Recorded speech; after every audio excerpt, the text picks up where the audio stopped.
गोरखपुर में आप लोगों का स्वागत है।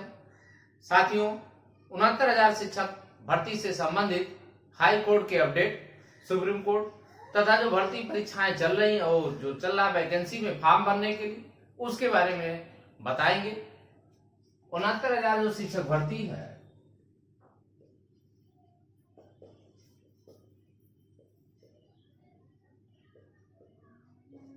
इसमें जो 2, 3, 4 अंक से फेल हैं, मुझे पूरी उम्मीद है कि हाई कोर्ट जिन प्रश्नों पे विवाद है, मुद्दा उठाया गया है, हो सकता है, अब वो तो जज महोदय का निर्णय, लेकिन उम्मीद जताई जा सकती है कि वो लोग अवश्य पास होंगे। रही बात कि केवल याचियों को लाभ मिलेगा या जनरल ऑर्डर आएगा, तो ये केवल और केवल जज महोदय ही डिसाइड करते हैं। उनको क्या ऑर्डर देना है, उनको सामूहिक ऑर्डर देना है कि उनको इंडिविजुअल ऑर्डर देना है, याचियों को लाभ देना है, ये कोई नहीं कह सकता। अपनी बात हर वकील कहता है। ऑनलाइन में होता क्या है, ऑनलाइन में आपका जान ही रहे हैं, कॉन्फ्रेंस के माध्यम से कहना होता है। उस कॉन्फ्रेंस में हर व्यक्ति जो है, सारे वकील जो है, अपनी बात को रखेंगे। मानना ना मानना वो जज महोदय का सुप्रीम पावर होता है। जिन पे उनको सेटिस्फेक्शन हुई कि हाँ ये करना चाहिए, नोटिस देते हैं सरकार को। जिनको आप संतुष्ट नहीं कर पाते, भले वो बहुत अच्छी कोई प्रश्न क्यों ना हो, लाख साक्ष्य हो, उनका विशेषाधिकार है।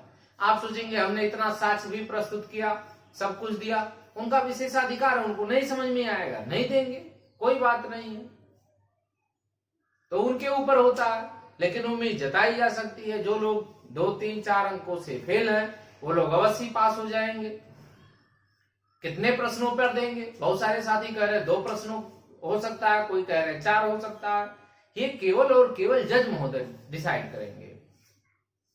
इसमें किसी का कोई इंटरफेयर नहीं होता है। प्रश्न हर कोई बताता है, साक्ष्य बिना दिए कोर्ट में होती ही नहीं है। दूसरी बात ये बता दें, ये तो हो गई। अब इसकी सुनवाई 28 तारीख को है, लखनऊ में भी है, इलाहाबाद में भी चल रहा है। बहुत सारे साथी कहते हैं कि सब फॉर्म खत्म हो जाएगा, फॉर्म का डेट 26 तक है, अब 28 को डिसीजन आकर के क्या करेगा, सब जज महोदय जानते हैं। उनको क्या करना है, क्या नहीं करना है, आप विवश हैं, आप कुछ नहीं कर सकते हैं। 28 तारीख को डेट लगी है, जज महोदय के संज्ञान में होगा, ऐसा नहीं है कि नहीं है, उनको भी संज्ञान में होगा। अब उनकी क्या मंशा है, क्या है, उसके ऊपर कोई नहीं कह सकता है। क्या उनके मन में चल रहा, हो सकता है क्या हो सकता है ज्यादा से ज्यादा रिलीफ दे दें, तो उनका व्यक्तिगत अपना है, उसमें कोई कुछ कह नहीं सकता है, तो उसमें घबराने की जरूरत नहीं है। वो सुप्रीम पावर है भाई। फिर उसके बाद डबल बेंच आती है। अगर यहाँ से आप हारेंगे, डबल बेंच जाएगा, डबल से आपको सुप्रीम कोर्ट। सारे दरवाजे खुले हुए। सरकार हारती है तभी जाएगी। सरकार को यदि नहीं देना होगा, नंबर नहीं बढ़ाना होगा, तो वहां करके सिंगल बेंच का ऑर्डर नहीं मानेगी, वो चली जाएगी, डबल बेंच में भाग जाएगी। फिर वहां भी बात नहीं मानेगी, सुप्रीम कोर्ट भाग जाएगी। तो सारे चैनल बने हुए हैं। अब आप ये कहेंगे हम यहाँ से जीत गए तो सरकार को करना चाहिए। सरकार के पास भी अधिकार है, हो जा सकता, आपके पास भी अधिकार है, दोनों के पास अधिकारें होती हैं। तो ये तो हो गई कि आपके नंबर बढ़ने के लिए। अब दूसरी बात आते हैं जो भर्ती फॉर्म भर रहे हैं, उनके लिए भी बता दें।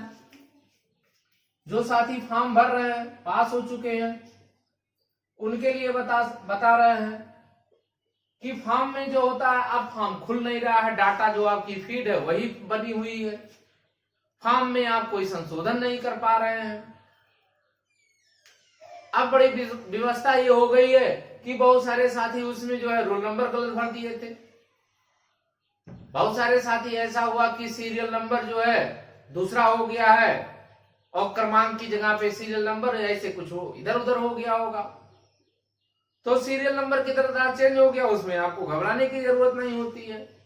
क्यों घबरा रहे हैं आप? गलत नहीं है, बस इतने जानिए आप फ्रॉड नहीं कर रहे हैं। जो फ्रॉड करता है उसके लिए समस्या होती है। जैसे एक साथी ने कहा सर हम क्रमांक में, उसमें क्या हुआ था, हमारा जो है ग्रेजुएशन में जो था, सपोज दैट मानते हैं कि 1800 को था, 1080 पाया तो 1079 भर दिया, 1081 भर दिया, 1082 भर दिया। तो इसमें ऐसा बहुत ज्यादा अपराध की श्रेणी में नहीं आता है, 2-1 हो जाता है। लेकिन अब गलती हो गई, कंप्यूटर से गलती हो जाती है, वो तो होता है, संशोधन नहीं किए आपने, करना चाहिए था, फिर भी आप हलफनामा लगा दीजिएगा। वो वहां कमेटी होती है, सिलेक्शन कमेटी बैठेगी, सिलेक्शन कमेटी देखेगी कि आपके सारे साक्ष्य सही हैं कि नहीं सही हैं, उसके आधार पर निर्णय लेगी। इसमें आप घबराए ना, घबराने से काम नहीं चलेगा कि आपको नौकरी से कोई वंचित नहीं करेगा। बहुत सारी उसकी भी प्रक्रियाएं हैं कि अगर आपसे एक पॉइंट का हल्का सा कंप्यूटर की गलती आपने किया नहीं तो उठा लिया, फिर वो फीड नहीं हो पाया दोबारा, तो ये होता है। आपने गलती नहीं किया है, अब आपने जैसे गलती किया 600 में 600 कर दिए, 500 में 500 भर दिए, तो ये ज्यादा फॉल्ट है, ये ज्यादा फॉल्ट आपने कर दिया। आपने नंबर बढ़ा के गुणांक बढ़ा दिया, 600 में 542 भर दिया, आपका गुणांक था 400 के करीब था, 500 भर दिए, तो ये फॉल्ट होता है, लंबा फॉल्ट है। लेकिन हल्की फुल्की माइनर जो गलती होती है वो वहां भी इग्नोर की जाती है।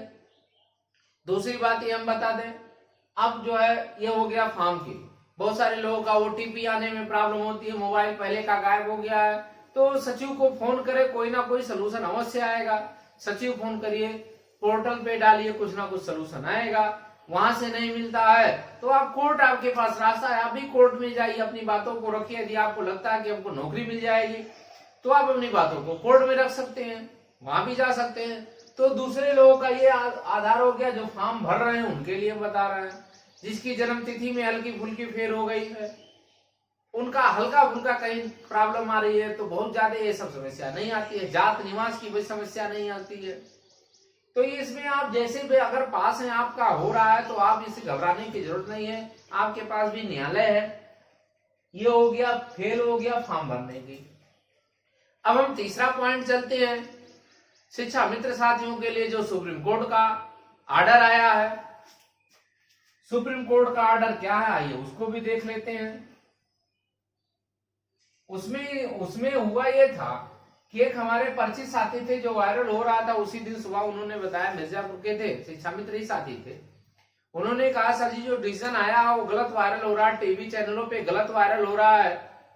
वो एक तरह से समझिए स्टे ही रूप धारण कर लिया, केवल स्टे शब्द नहीं कहा है, कहा यह है कि जितने भी 40-45 में शिक्षा मित्र साथी पास हो रहे हैं उनकी संख्या को काउंट करते हुए सीटों को छोड़ करके शेष आप भर्ती करिए। अब सपोज दैट मानते हैं इसमें 40 और 45% पे, ये प्रतिशत है, प्रतिशत पर जितना भी शिक्षा मित्र साथी पास हो रहे हैं, अब इनकी सीटों को छोड़ करके, सीटों को क्या करना है, छोड़ देना है। यदि आप सीटों को छोड़ करके भर्ती करेंगे तो ये अभी आपको अनुमान लगाने में टाइम लगेगा कितने शिक्षा मित्र ऐसे हैं जो 40-45 पर पास हो रहे हैं। वो फॉर्म ही नहीं भरे हैं तो कैसे आपको अंदाजा लगेगा, ये आपने कैसे डिसाइड कर लेंगे, क्योंकि वो तो अब रिजल्ट भी नहीं है आपके पास। अब आपके पास समस्या ये हो गई कि उसको पहले आप मिलान करें। शिक्षा मित्र अपना लगाए होंगे, शिक्षा मित्र उनका कॉलम था तो शिक्षा मित्र लगाए, उनका सारे कैंडिडेट को अलग करिए पहले आप पीएनपी पे, तो पीएनपी पे अलग करने में कम से कम 1 महीने का समय लगेगा।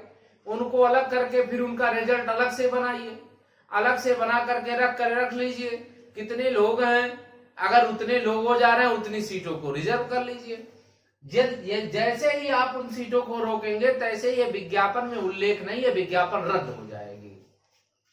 जैसे ही सीटों को रिजर्व होती है, सीटों को क्या हो गई, रिजर्व हो गई। अब समस्या आ गई, जैसे सीटों का रिजर्व हो गया ये मामला तुरंत है हाई कोर्ट में एक व्यक्ति चला जाएगा, क्योंकि उस विज्ञापन से आपने छेड़खानी कर दिया। और जैसे विज्ञापन जब निकल जाती है उससे कोई भी छेड़खानी होती है, विज्ञापन रद्द हो जाती है, वैकेंसी रद्द हो गई। अब विकट समस्या यहाँ खड़ी हो गई, इसमें इसको ना रोके तो सुप्रीम कोर्ट खड़ा है, इसको छेड़खानी करे तो हाई कोर्ट में मामला जाके विज्ञापन रद्द होने के कगार पे पहुंच जाएगी। समस्या दोनों तरफ विकराल रूप धारण कर चुका है। अब सरकार को करना है, वो किस रास्ते से निकलती है वो तो भाई हमारे समझ में तो नहीं आता है।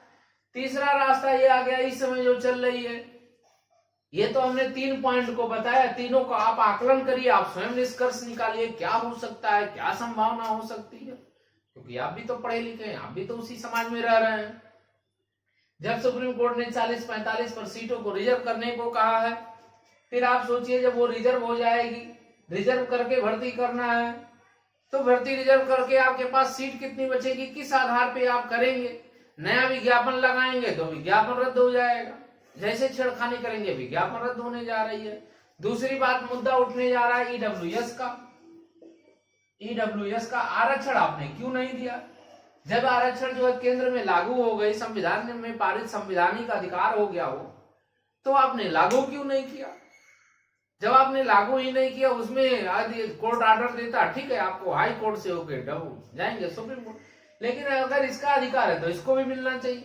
तो इसका अधिकार हो गया, इसको नहीं देंगे, जैसे संशोधन करेंगे पुनः भर्ती विज्ञापन निरस्त हो जाएगी। जैसे इसको अंदर करेंगे, आप इसको क्या करेंगे, अंदर करेंगे ईडब्ल्यूएस वालों को, और जैसे अंदर करेंगे तैसे विज्ञापन क्या हो जाएगा, विज्ञापन रद्द हो गया, तुरंत रद्दी में जाएगा। अब विकट समस्या 3 जगह बची है विज्ञापन रद्द होने के लिए। ईडब्ल्यूएस को अगर कोर्ट फैसला देती है इनको अंदर करो, उसका तो विशेषाधिकार है, कोर्ट तो न्याय देगी। जैसे इसको एंट्री देंगे विज्ञापन रद्द, इसको छोड़ रहे हैं तैसे कुछ कर रहे हैं विज्ञापन रद्द हो जाएगी। सारे सामने विकट समस्या है। यहाँ 3 ऐसे समस्याएं हम आपको उल्लेख कर रहे हैं। अब सरकार को करना है, सरकार करे तो क्या करे। सरकार के सामने एक मुद्दा और रख दे रहे हैं, आप लोग भी समझिए। एक मुद्दा ये उठ रहा है कि जो 140 से 120 प्लस वाले हैं, वो लोग अधिकारी की जो है मेहरबानी है या उनकी टैलेंट है, दोनों बातें हो सकती हैं। अधिकारी का मेहरबानी, उनका टैलेंट प्लस योग बता दीजिए तो 140 हो गया। अभी मेरे पास आ गया कोई लड़का 150 है, उसका भी देखा जा रहा है, तो ऐसी समस्या हो रही है। तो उनकी मेहरबानी है, अब उनकी मेहरबानी कहाँ जाएगी, इनको भी देख लीजिए। अगर ये लोग भी हो गए 140 वाले प्लस हैं या 120 प्लस हैं, अब 120 प्लस वाले कहाँ जाएं, इनकी मेहरबानी होगी, ये भी दबाव डालेगा, क्योंकि भाई ये तो सुपर योग है। जो 120 से ऊपर पाया वो सुपर योग है, वो भी दबाव डालेगा सरकार के पास, क्योंकि ईश्वर की कृपा से वो आया है। जान ही रहे ईश्वर कौन है उसके लिए, तो ईश्वर की कृपा से वो आया है। आप समझ लीजिए, ईश्वर की कृपा जब बनी उस पे, तो ईश्वर की कृपा माने साक्षात दर्शन दिए ईश्वर ने, और उसको साक्षात दर्शन दिए, लक्ष्मी का दर्शन हुआ, डायरेक्ट वो भर्ती हो गया, वो भी दबाव बनेगा। भर्ती निरस्त, मरेगा ये, सबसे पहले तो ये मरेगा, क्योंकि इसने साक्षात दर्शन दिया हुआ थे भगवान ने इसको, क्योंकि 120 प्रकट हो गया था, तो दर्शन बेकार हो जाएगा। लक्ष्मी का जो दर्शन कराया गया था वो भी बेकार हो जाएगा। तो यहाँ बड़ी विकट समस्या है कि अब ये फैसला करना, ये मकर जाल, हम सारी चीज को आपको समझा दिए हैं। पहला तो 3-4 अंकों से फिर फार्म भरवाना, फार्म तो भरेगा, इसका अलग प्रोसेस चलता है। ये विज्ञापन तो रद्द नहीं करा रहा है, फॉर्म भर रहे हैं, उनमें अलग गलती हो रही है, ओटीपी मोबाइल गायब हो गया तो आपका नया मोबाइल लेना चाहिए, किसी के सामने समस्या आ सकती है। 2 हो गई सुप्रीम कोर्ट से, ये हो गया, ये हो गया, ये हो गया। इतनी समस्या इस विज्ञापन, इस भर्ती में चल रही है। करना सरकार को है, आप जरूर इसको एनालिसिस करें कि ये हो क्या सकता है। यदि सभी साथियों जो गांव में हैं, गरीब है, वो निश्चिंत रहें, आप परेशान ना हो। हम सभी से अनुरोध करते हैं कि जरूर सब्सक्राइब करके शेयर कर दें, क्योंकि गांव तक ऐसी चीजों को, ऐसी डाटाओं को जाना चाहिए जिसको जानकारी नहीं है। बहुत सारे लोगों को जानकारी नहीं है, तो हम ऐसे चीजों को आपको बताते रहेंगे, क्या प्रक्रियाएं होती हैं, क्या हो सकता है, दोनों चीज आपको बता रहे हैं। तो जो साथी अभी तक सब्सक्राइब नहीं किए हो, सब्सक्राइब कर लें, लाइक करें, शेयर करें। धन्यवाद।